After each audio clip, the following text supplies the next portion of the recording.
નમસ્કાર દર્શક મિત્રો, મિરર ઓફ ધી વર્લ્ડ ન્યૂઝમાં આપ સૌનું હાર્દિક સ્વાગત છે। મહારાષ્ટ્ર ક્રીડા મંડળવાડી ખાતે ગ્રીષ્મ શિબિરનું આયોજન કરાયું, જેમાં 5 વર્ષથી માંડીને 22 વર્ષ સુધીના 250થી વધુ બાળકો અને યુવાઓએ ભાગ લીધો હતો। આ શિબિરની સોમવારે પૂર્ણાહુતિનો કાર્યક્રમ યોજાયો। વડોદરા શહેરમાં ગાયકવાડી શાસન સમયના એકમાત્ર વાડી વિસ્તારમાં આવેલા મહારાષ્ટ્ર ક્રીડા મંડળમાં બાળકોના શારીરિક અને માનસિક વિકાસ સાથે તેઓના સ્વાસ્થ્ય પ્રત્યે મલખમ કુસ્તી જેવી તાલીમ સાથે સ્પર્ધાઓનું આયોજન કરવામાં આવે છે અને મહારાષ્ટ્ર ક્રીડા મંડળ દ્વારા અત્યાર સુધીમાં અનેક મલખમના ખેલાડીઓને તાલીમ આપવામાં આવી છે। સાથે જ મલખમના ખેલાડીઓએ અનેક સન્માન થકી વડોદરા શહેરનું નામ રોશન કર્યું છે।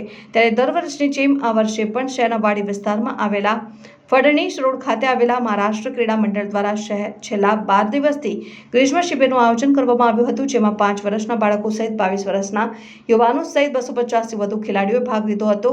મલખમ એ આપણી જૂની કસરત છે, જે ફક્ત શારીરિક જ નહીં પણ માનસિક રીતે પણ સ્વાસ્થ્યતા આપે છે, શરીરને લચીલું સ્ફૂર્તિદાયક બનાવે છે। અત્યાર સમયમાં જ્યાં મોટાભાગના બાળકો અને યુવાઓ મોબાઈલ ફોનની ઓનલાઈન ગેમ તરફ વળીને પોતાના શારીરિક અને માનસિક આરોગ્યને જાણે અજાણે નુકસાન કરી રહ્યા છે, ત્યારે મલખમ કુસ્તી સહિતના જૂના શારીરિક અને માનસિક સ્વાસ્થ્ય માટેની તાલીમ ખૂબ જરૂરી છે અને વડોદરામાં મહારાષ્ટ્ર ક્રીડા મંડળ દ્વારા બાળકો અને યુવાઓને મલખમ કુસ્તી સહિતની તાલીમ આપવામાં આવે છે અને સ્પર્ધાઓ અને શિબિરોનું આયોજન કરવામાં આવે છે। અહીં દર વર્ષની જેમ આ વર્ષે પણ ગ્રીષ્મ શિબિરનું આયોજન કરવામાં આવ્યું, જેનું સોમવારે સમાપન સમારોહનું આયોજન કરવામાં આવ્યું હતું, જેમાં શહેરના સોમનાથ તળાવ વિસ્તારમાં આવેલા સંજીવની મલ્ટી સ્પેશિયાલિટી હોસ્પિટલના ફાઉન્ડર ડોક્ટર દલપત કટારિયા મુખ્ય અતિથિ તરીકે ઉપસ્થિત રહ્યા હતા। તેઓનો જન્મદિવસ પણ હોય તેઓએ અહીં મલખમના વિજેતાઓને પ્રોત્સાહિત કર્યા હતા અને સાથે જ મહારાષ્ટ્ર ક્રીડા મંડળના સંચાલકોને આયોજકોને બિરદાવ્યા હતા। 12 દિવસથી મહારાષ્ટ્ર ક્રીડા મંડળ દ્વારા ગ્રીષ્મ શિબિરનું આયોજન કરાયું હતું, જેમાં 5 થી લઈને 22 વર્ષ સુધીના છોકરાઓએ ભાગ લીધો હતો।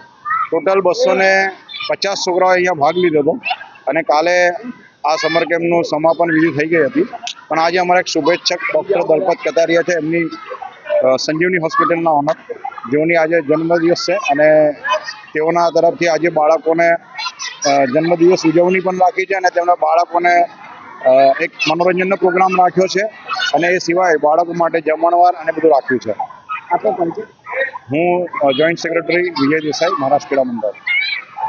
બસ આ મહારાષ્ટ્ર ક્રીડાગણની જે બાળકો માટે જે પ્રવૃત્તિ કરે છે એ આખી ટીમને પહેલાં તો ખૂબ ખૂબ અભિનંદન કે બાળકોના શારીરિક અને માનસિક વિકાસ માટે ખૂબ સારી પ્રવૃત્તિ એક્ટિવિટી થાય છે અને આ બાબતે એ આખી સમગ્ર ટીમને હું ખૂબ ખૂબ અભિનંદન પાઠવું છું અને આજના યુગમાં આ બાળકો માટે આવી પ્રવૃત્તિ થવી એ ખૂબ એટલે ખૂબ જરૂરી છે। આપનો પરિચય? હું ડૉક્ટર દલપત કાતરિયા, સંજીવની મલ્ટી સ્પેશિયાલિટી હોસ્પિટલ, સોમા તળાવ 4 રસ્તા, વડોદરા।